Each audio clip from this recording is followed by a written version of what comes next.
magic in business like Disney. Join us as we hear from Disney cast members, influencers, and enthusiasts to uncover the secrets of what it takes behind the scenes to make Disney such a successful and well-loved brand. We will hear their journeys, inspirations, and have some good old-fashioned Disney fun along the way. So relax, pull up a chair, be our guest, and let's get down to Bippity Boppity Business. Hello, everyone. Happy Thursday. Welcome to another exciting episode of Bippity Boppity Business. I'm your host, Rita, and today we're in for a treat with a truly remarkable guest. I'm thrilled to introduce Beatrice, the founder and brand strategist behind Badassery by B and the host of the Art of Branding podcast. In a moment, we're going to bring up Beatrice and dive all into the power of branding. But before we do, let's get to know her just a little bit. She practices what she preaches, and she puts her money where her mouth is with over 10 years of experience and armed with a business degree and a dash of really fun Aussie edginess. She's advised and molded companies on 2 continents, helping them reframe their branding strategies and smash those sales targets. She'll guide us through how to use iconic branding, and we'll learn a little bit about archetypes as well to transform our brand's identity. We'll explore practical steps to craft messages that resonate deeply with our audience and how to elevate our brands from generic to bold, ordinary to extraordinary. That's just what we want, right? But of course, we're going to do it with a fun bippity boppity twist. We'll discuss these archetypes and learn with some Disney examples, maybe even try to rebrand a character as an example as well. Let's see. But remember, most importantly, this is interactive. So if you have a comment or a question that you want us to see, please leave it in the chat below, and we'll make sure to highlight it on the screen and have our amazing expert answer your questions. So without further ado, hello, Beatrice. Welcome. Woo! Hey. Thanks so much for having me on. Yes, ma'am. How are you doing today? We're so excited, aren't we? So badass, of course. Let's go. Yes. So before we get into all the branding magic and the epicness, we're going to start easy. We're going to start with a fun, chill question. And it's going to be a simple Disney one. So if you could be any Disney character for a day, just to be one, who would you choose and why? Disney character.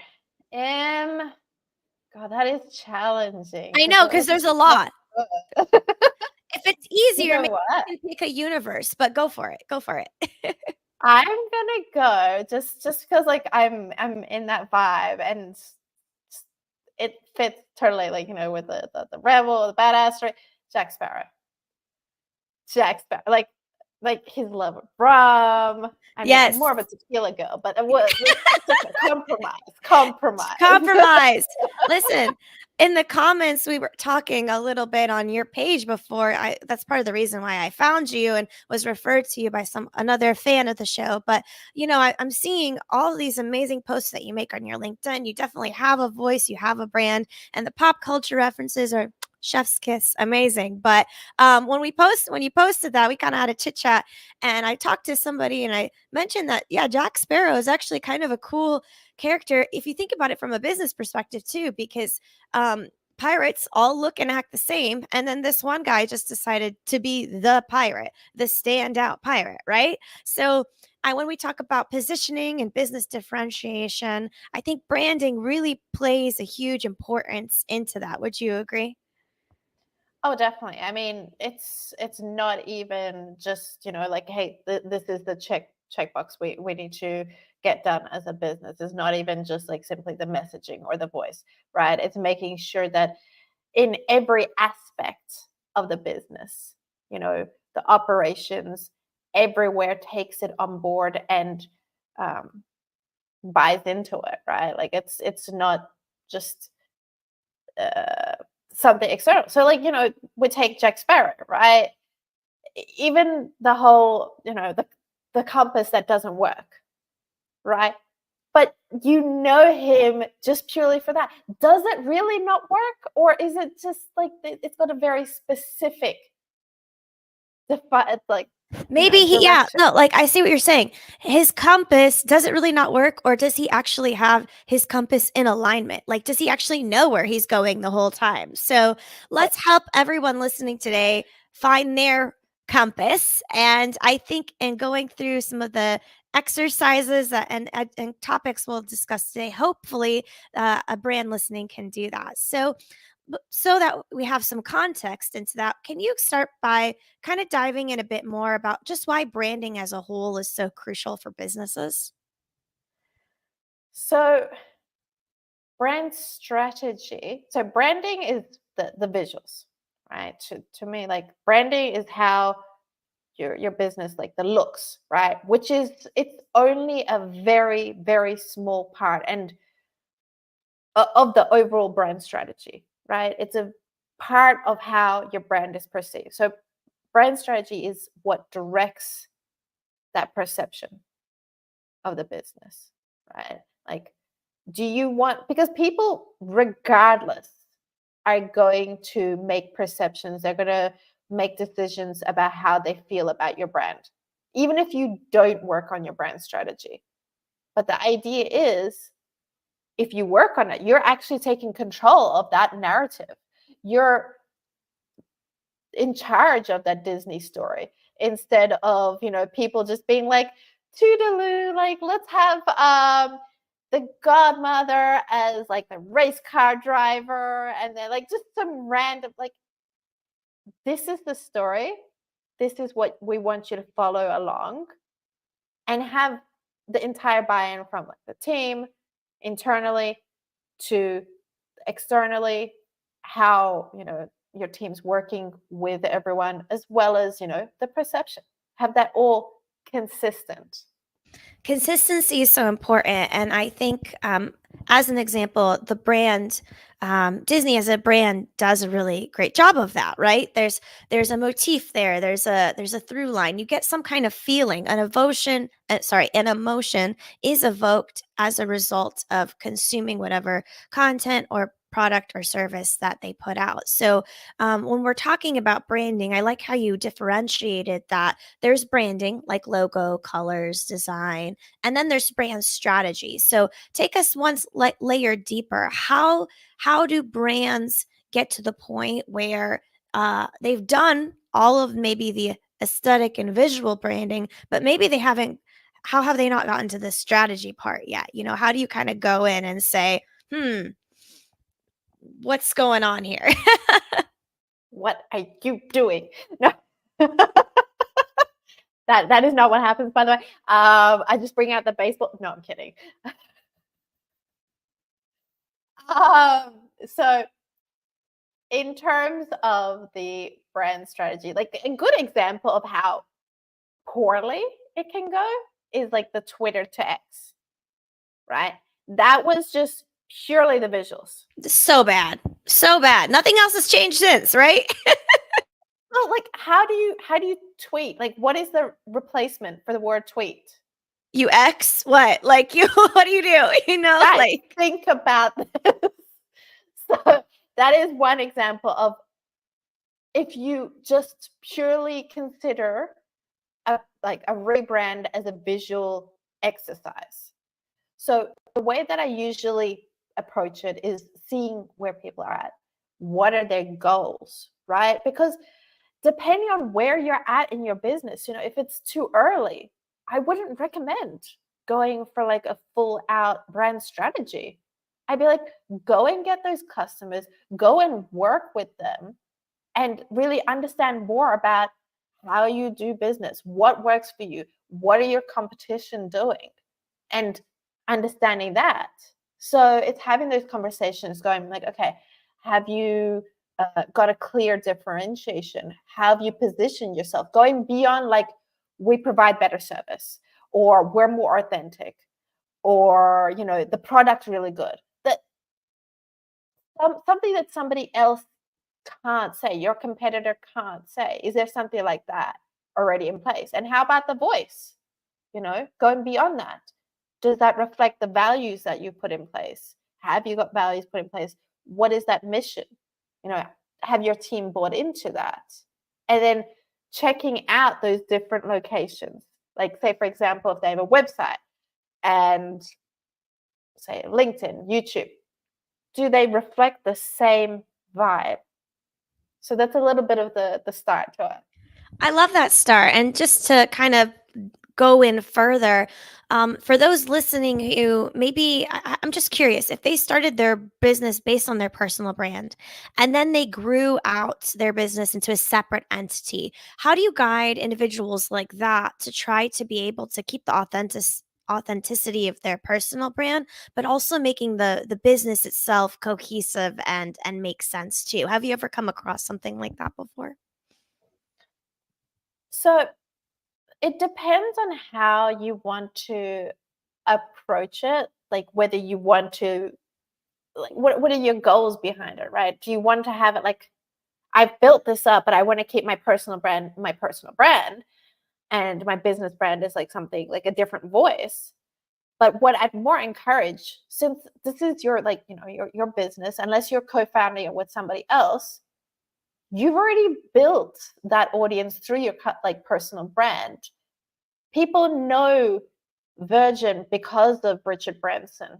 People know, you know, Tesla because of Elon Musk. Like, okay, Right, he right. bought Like, it, even there's but even Oprah, for example. So, Oprah had her own show, and then you have all these other products and services that just have Oprah all over them, for example. I see what you're saying, yes. exactly. So lean into that, but make sure that, you know, go through, see what values you want to have represented in your business. Because, say, for example, when you start hiring people, when you're interviewing them, you want to make sure that those values are clearly, you know, written down or formed, so that when you're going through that process, you're asking the right kind of questions to make sure that whoever you hire, they might not have like they're not going to be a duplicate of you, obviously, but they're going to have that similar kind of vision as you. And so when somebody does touch touch on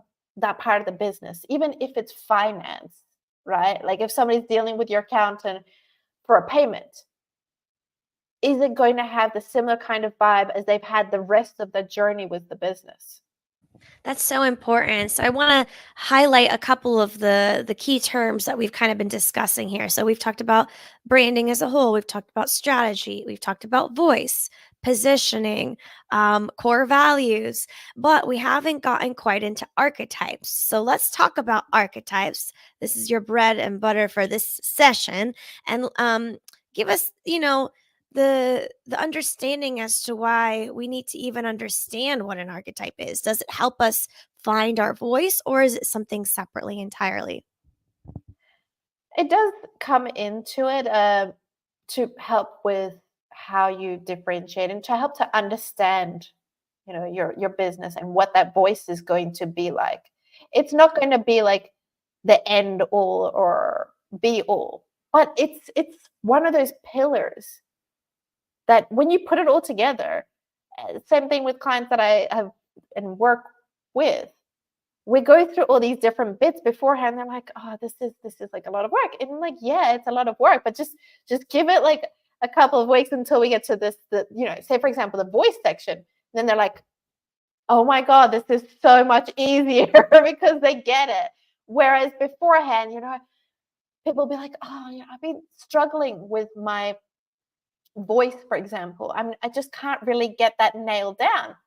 You go through that process, the archetypes, for example. And the way that I go through it, it's the same as how I just mentioned. Like, it's not the be all end all. And that's why I approach it from more of that pop culture element. And yes, like a big example that I use like on LinkedIn and socials has been Disney, because like it does have those different archetypes. You can find whatever, you know, the hero, the lover, etc., that relevant archetype as a person. And I know we're talking about Disney here, but it doesn't need to be Disney that you base this on. It's just like, okay, what are the characters that I can closely relate to in movies? 100%. So let's get into it. I want to be educated on archetypes and go through what I believe you have are a few maybe steps or segments of it. And let's hear a little bit more about it and use some of the characters that we want to have as inspiration for that discovery of our brand to help better understand those concepts. Hell yeah. So, sorry, what was the question Oh, again? that's okay. So what's the first archetype? What we've kind of talked about the idea of archetype, right? So what's let's start with an example. Let's do with um let's do Jack Sparrow for example, right? So what is the word archetype mean and like what are we trying to pull from it to help personify our own voice as if we were trying to go through this exercise for our own business? Okay. So, all right. Let's take go to let's use Disney as like the Yeah, base, sure. right? Because that's how we went into this.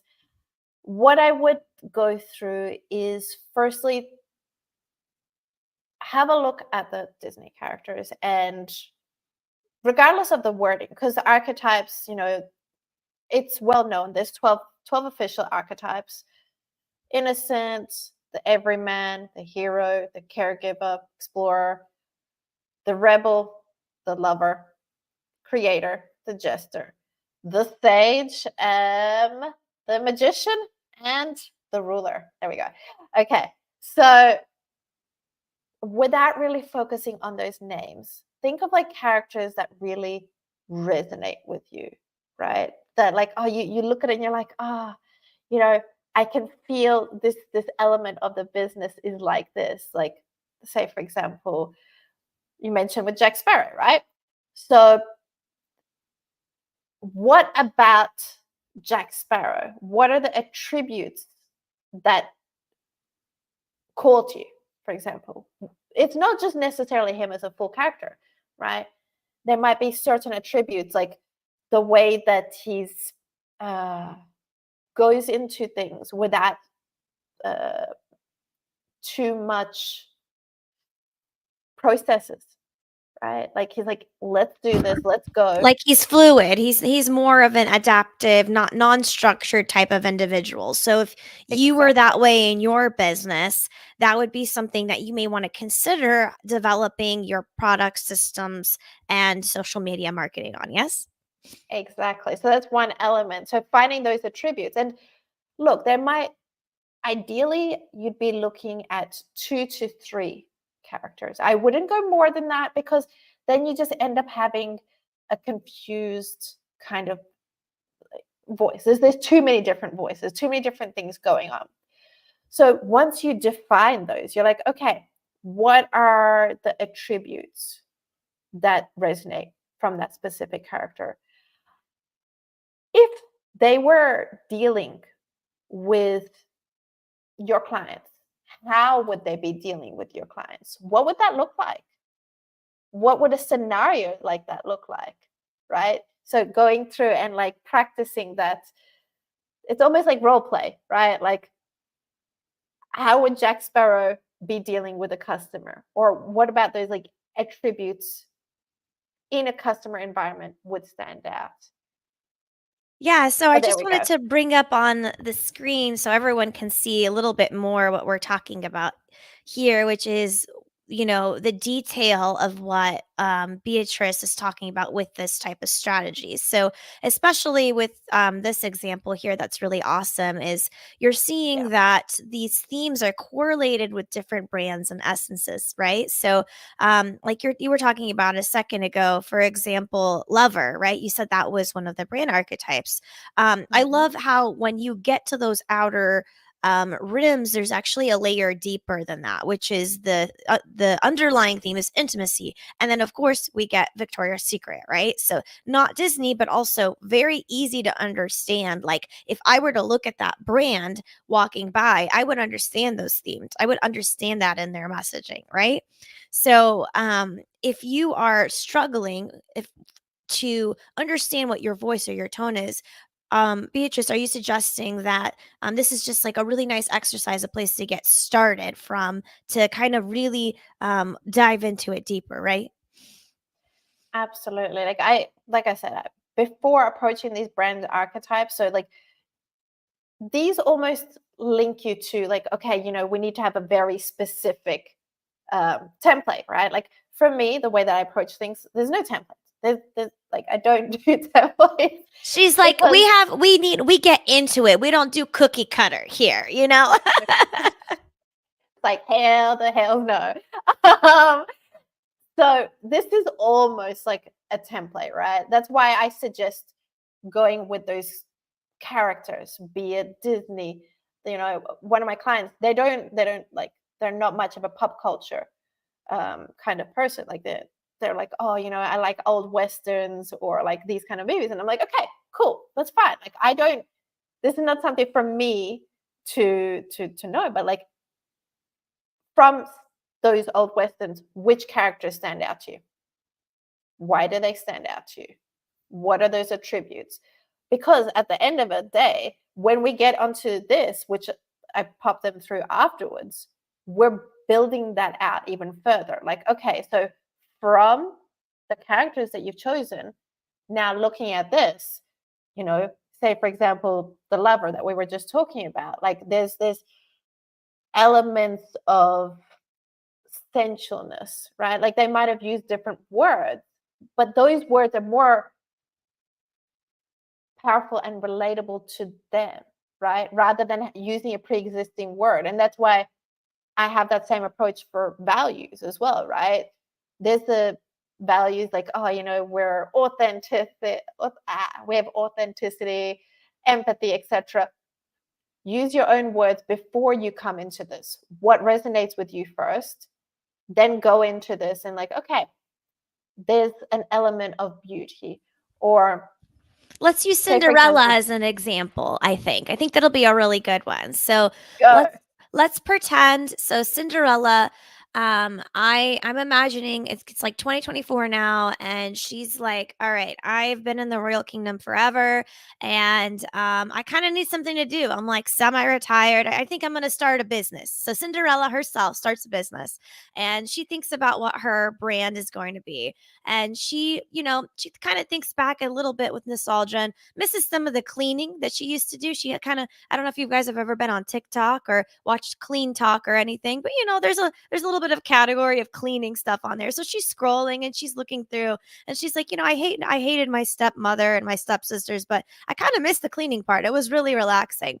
But she doesn't want to necessarily be a house cleaner. So she comes to you and she says, hey girl, guess what? I am going to start a software company, and it's going to be an online app that cleans your desktop, and it's going to put all of your stuff automatically into folders, and it's going to get rid of all of the icky viruses on your computer and remove that storage space that you're holding on to. And gone are the messy, desktops and problems. And this is really what I want to do. I think it'll really help people. Where do we I don't have a brand, I don't have anything. I just, I'm kind, I'm nice, and I like cleaning. What the heck do I do? Where do we even begin? Where do we start? Right? I would definitely recommend working with some people first. Like, even if it's, you know, getting that friends, like whatever social media that you're on, or even if you're not on social media, like Right. for Yeah. example, Yeah, right? like she's not on Just social media. She's straight up in her castle. She's come to you she's in her with castle. with zero. And she's like, I need you to help Ah, me with my branding. so what I would say, get like one of those megaphone. I don't know what the old school version of megaphone is. Well, um, I mean, social media exists in this realm, but she's ah, she's she's in her zero stage. Like, she's a founder, she has funding, she has a product, she has a software. Okay, she's coming to you, and she's like, I want the strategy to be. I don't know how to. What's my voice? What's my strategy? What's my archetype? Like, kind of pretend like we're consulting Cinderella a little bit. I got you. Well, where she's at the beginning, I like I said before, like I wouldn't recommend doing brand strategy, but let's imagine she's further down in her journey. She's worked with like a few people. Yeah, Right? like a couple people are like, "Oh, I love your product and, Yeah. you're popular, so I decided to try it and it's great and we got a few testimonials or whatever, you know?" Yeah. So what I would recommend first is really defining what that internal brand is. So it's like talking about, okay, what are your values? What is that mission that you have? And your why. Why did you go into this? Really understanding that internal side first, right? And from there, we can go into like the market research. Okay, so for her target audience, what has she experienced so far? What do they sound like? What are their pains? Well, what if she's a little bit of a pain of a customer and says, "Beatrice, I want everyone to be my target audience. I don't know what you mean. I want everyone in all of my kingdom to have this product." How would you advise? Because I mean, sometimes it happens. How would you advise her to break it down? What questions would you ask to help her find that target audience for herself? I'm kind of a hard ass, so I probably would either like depending on how flexible she is here. So Listen, if she's like willing to like acknowledge that like she can't have everybody as her target audience, we can keep talking. But like yes. if she's just gonna stick to like Well, let's say you convinced her and you were like, okay, fine, I understand it can't be everyone. Like, what are some tactical questions that you would ask her to help her to further understand like who her market audience is? Like almost like reflection questions if she were to go through that exercise. I would go backwards. I would say, who do you not want to work with? Because that Okay. is always easier. I That love is that. always easier. I personal experience. I was like this trying to find like the who is the right one, who is the right one. Cross out the wrong ones first. Who do you Okay. not want to work with? So she Right? has that complex because she was looking for the prince. She was looking for Mr. Right. So she has that mindset of like I need to find the right one. But I see what you're saying. You're saying if I'm a brand and of any kind and I'm having difficulty finding my positioning, my ideal client, I should start by asking myself who do I not want to work with, right? Absolutely. Okay. That is like the best start. And then you can like lean into like, okay, what who have I worked with thus far? Like what have I enjoyed the most about those experiences? Like which element? How about my experience before? Like those are the kinds of things. Like who needs you the most and what resonates based on the experience, based on who you don't want to like it just starts Okay. narrowing down. I have a great example for that. So let's say she decided she had to work with fairy godmothers and witches and mages of all kind. Anyone with magic powers in order to make this software work. It's fueled by pixie dust basically. That's how the software Fix works, dust. right? All All right. right? But when you think about it, you have fairies, you have wizards, and then you have some shady villains who have magical powers too. And they're all different categories. They're all different markets. And she wants to sell the product to those people, right? Those are the Mhm. target audiences. But she's realizing, okay, I don't really like working with the villains. They kind of like run away and I can't talk to them and they're very hard to communicate with. And I don't know if they have great work ethic, right? So she puts the villains out. Now we're left with two other target audiences, the fairy godmothers, and then we have like wizards. Like I don't know if anybody has watched Sword in the Stone, but I mean Merlin was like like maybe Harry Potter. Like I don't know. I know it's a different universe, but like straight up wizards. Okay, so we got fairies and wizards. Okay, so those are two very different markets, though. They have different personalities. They have different things they like. They have um different ways that they spend their time outside of work. They have different ways that they communicate, different ways to be marketed to. If you were to help Cinderella try to narrow down between those two markets, which one would you help her pick? And then how would you market to that? How would you help the strategy of that messaging to help market to that ideal client? So I would say what they have in common. What do those two have What do in wizards and common? fairies have in common? Okay, so if you're stuck Right. between two niches, okay, all right. Well, So you can like you don't have to make it super super niche. Like that will come, right? As time goes along. You know, it seems like she's at a very early stage of her business. yeah, she just received her VC funding. She's really struggling. Exactly. So like let's focus on what they have in common, right?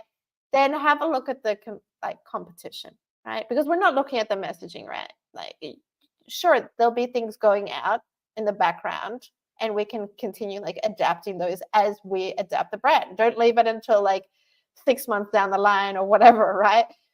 But first I'd look at like, okay, what are the competitors like? What are they doing? Right? What are they not doing? So where's the connection between those two audiences? So that's one part of your messaging. Where's the gap that you're like pretty badass at as Cinderella? And then line those up, see what's going on in the market. Like have a look. How like is the political, economical situation going to affect those? Because you can leverage into those in your messaging, right? And then we get into like, this brand archetypes and the differentiation, understanding, okay.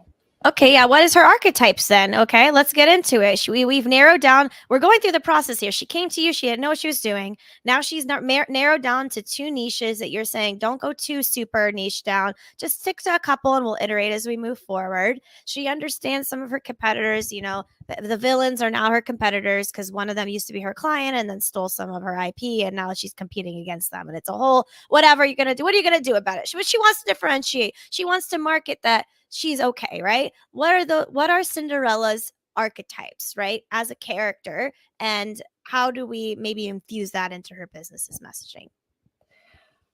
Well, I don't know how traditional Cinderella is in this particular example because, as we know, right, the Yes. Cinderella would be best suited to almost like the innocent, right?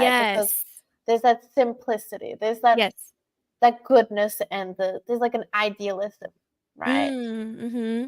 To who she is a character. Maybe there are other elements, like if we, business version of Cinderella might be slightly more jaded Yeah. after getting like this G. you know, She's like, that's okay, so I've had to funny. deal with all these things. I've brought on like a little bit more of being relatable, right? Like to Relatability. I think relatability is a huge one because she has kind of like the rags to riches story, right? She was just yeah. like you in a house, like dealing with a bunch of stressful stuff. Then she became royalty later, right? So, okay, one of the words I'm hearing here is relatability. I do love simplicity. I think especially if we're marketing a software service, a SaaS product as a solution, simplicity as an archetype would be a really creative one too. What do you think? Right.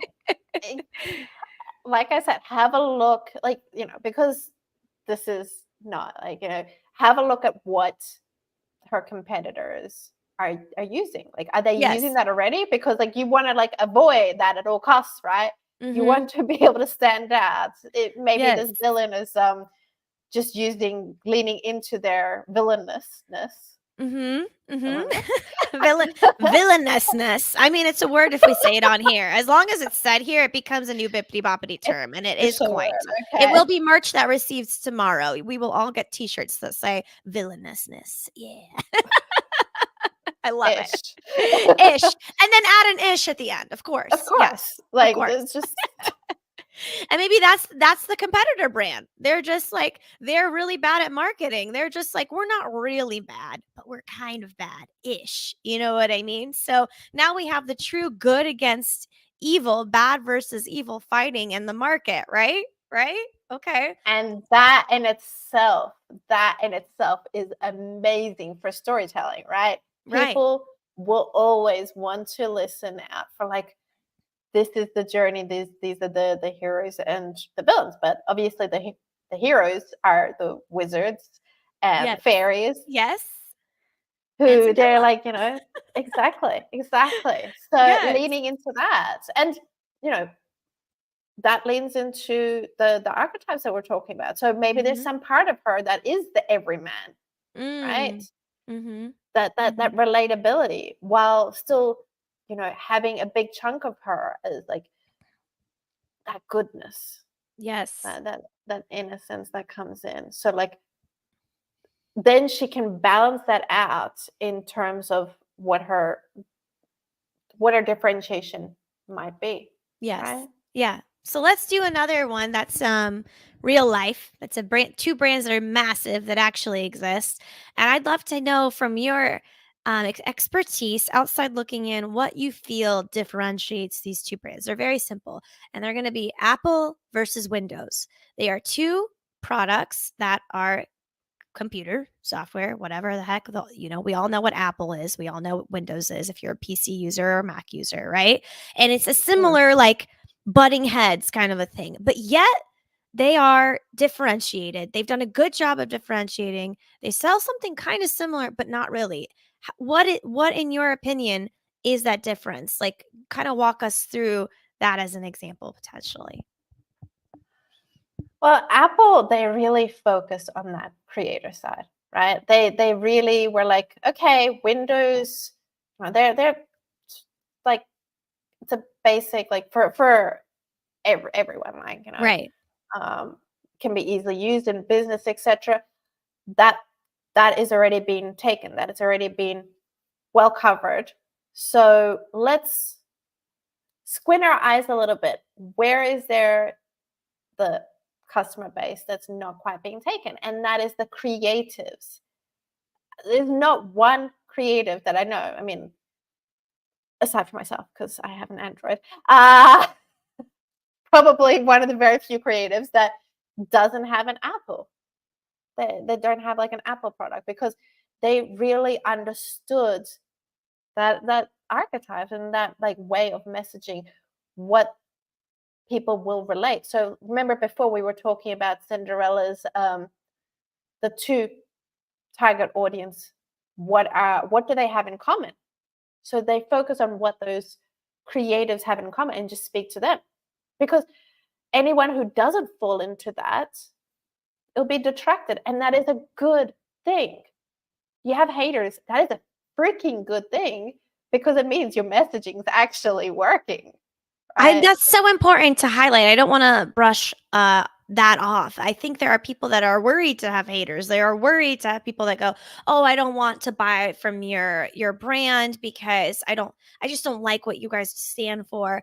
But if anyone has watched Hamilton, like, I'm a nerd, a theater kid nerd, there's a line where, in the play that says, "If you have nothing to, stand for, then what will you fall for?" Or something like that, right? So, it's such a really good, I'm such a nerd about this, girl, and I think it's similar to what you're saying here, right?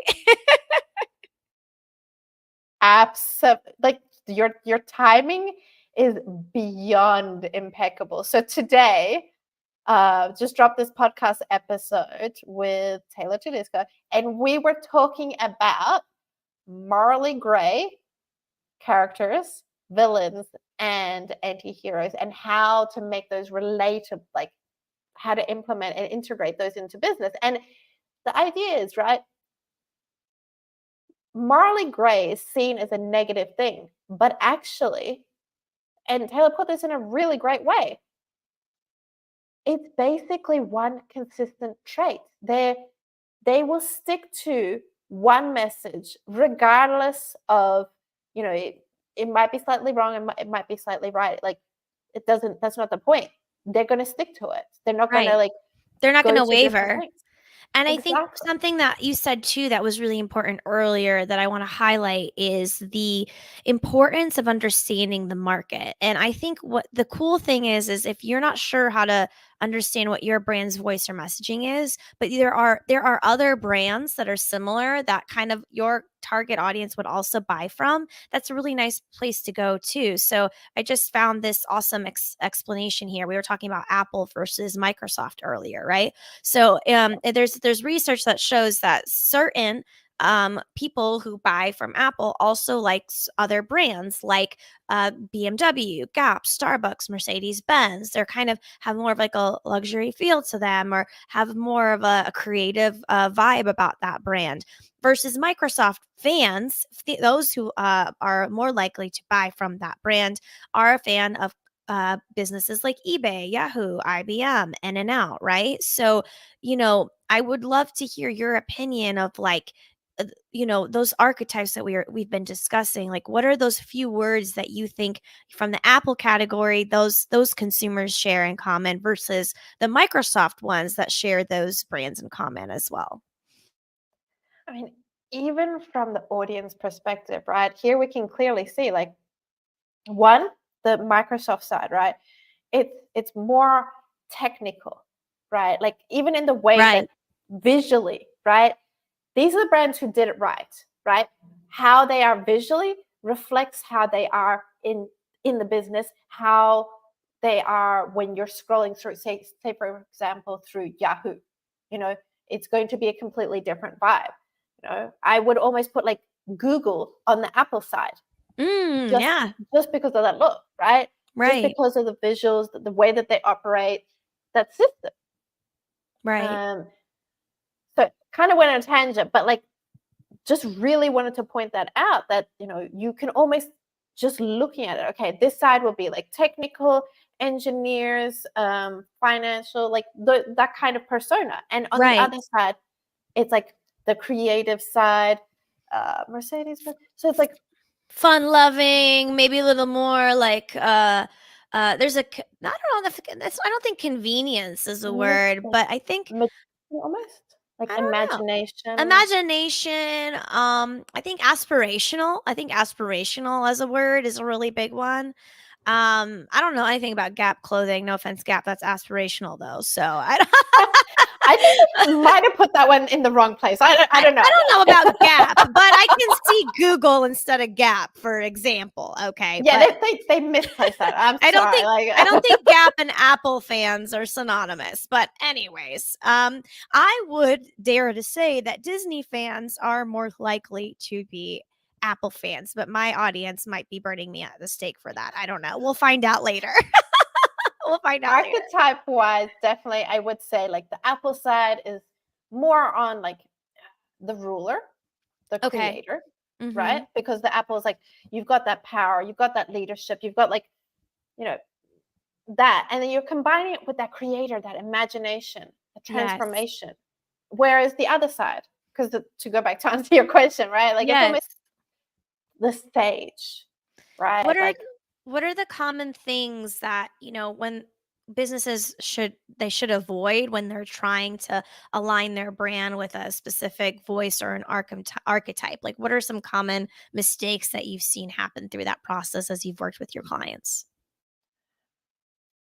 a lot of being has been like checking what others are doing, right? Like, eh, and that's why I'm going to go back to this. That's why I don't include templates. If they ask for examples, I'm just like, look, I'll give you an explanation. Like, I'll try to explain it to you in a different way rather than putting in an example, right? Because that already automatically, subconsciously, we start associating, we start putting similar kind of words.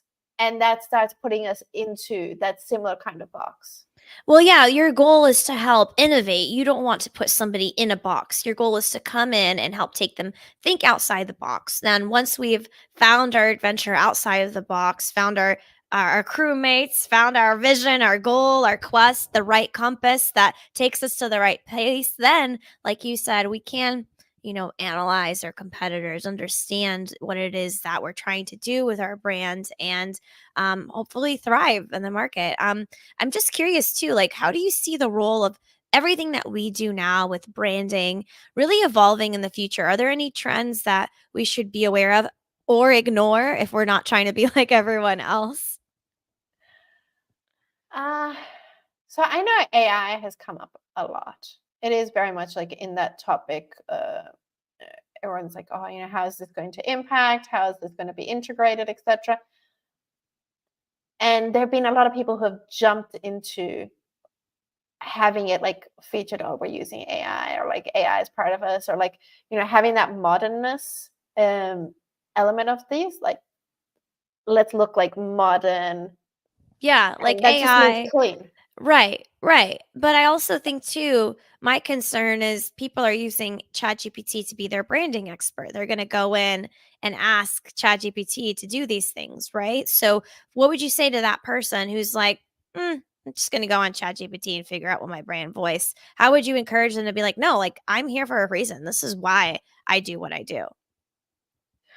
Well, what I would recommend is that write something like yourself, and then give ChatGPT the instruction of what it is that you would like them to write. So, like, you already had that one content idea. Like, okay, I want to write about this. You write it out first, right? Let the robot do it first. Like let them do it first and see what happens. You. I mean, what I would say is, like, you write it out As first. a human, okay, I write it first. Okay, I You write it write it first, first. Okay. and then get ChatGPT to write it, and then see what's the difference in that voice. Did it really pick up a voice, or does it sound like, I don't know, the 900 other posts that were out today, Mhm. Yeah, and right? then go look at Beatrice's, popping off LinkedIn page and analytics, and then that'll speak for itself. So if yours if you're trying to figure out, "Oh, do I should I just have a should I just write it myself or should I just use ChatGPT?" I don't know, look at things that actually work on especially LinkedIn and see the level of engagement that is imbued into the messaging when it's done by someone who's an expert at it. Because I think that's the thing that's missing the most with a lot of the content that I've seen is it's missing that call to dive in further, that emotion, that archetype, that human element, that story piece, right? And that's why I think what you do is so cool, especially with some of the content. What inspired you to do any of this? What inspired you to have to learn about archetypes, to do branding, to do strategy? Like really what was the reason why you decided to do it? On a deeper level, it's because of the shoulds. It's because of the societal norms. I lost, like, my voice was like, hell. I remember before starting this business, I was like, I asked a friend, I was like, do I actually have a voice? And then they, like, side eyed me and they're like, She's like, I don't know what to tell you, but it's neither yes, neither no. Plead the fifth. oh Interesting. god. But to go back to explaining that, I think a lot of us, we've been put into this box of shoulds. Like, we're comparing to what others are doing and following on them because of these shoulds. We should uh, get married, have kids, 2.5 kids. We should have that, or we should get a job, stable, secure income, and then we can do our own thing. There's so many shoulds, and that is what I'm trying to fight against with this, because your business, it shouldn't be a should, because that, you know when you step out of that, that's when it starts standing out. When you recognize that, hey, look, you don't need to be swinging a baseball bat. You don't need to be breaking things. There is your own version of, you know, being a badass and standing out and finding your thing. That that is that's freaking Disney magic to me. Right. And I agree because if we think about any brand that's ever made an impact, it's because they did something different. They chose to ignore the should and think, well, what could instead of should? Could instead of should is my takeaway from what you just said. What could I do? And part of the reason why this show was inspired was for the reason that Walt Disney, the one who invented Disney, was a great example of somebody who thought screw the box. What are we going to do something that's never been done before, and how are we going to authentically continue to do it, right? So as someone where I see you similar in that of like there's a box and you're just like, we don't need that on LinkedIn. We're going to do our own thing. And you're thriving in that way. That's why I wanted to bring you on. And I hope those listening felt a little bit of inspiration. I hope you enjoyed our hope you enjoyed our silly analogies, but also gained some value from it as well too. If I missed your comment for whatever reason and you have a question for Beatrice, how can our listeners reach out to you? So on LinkedIn, it's Beatrice Gutknecht. I'm on there pretty much, probably too much. Also, website badasserybyb.com, Instagram and YouTube under Badassery by B, and 2 other areas. There's the podcast, The Art of Branding. Yes, The Art of Branding. Shout out to that podcast.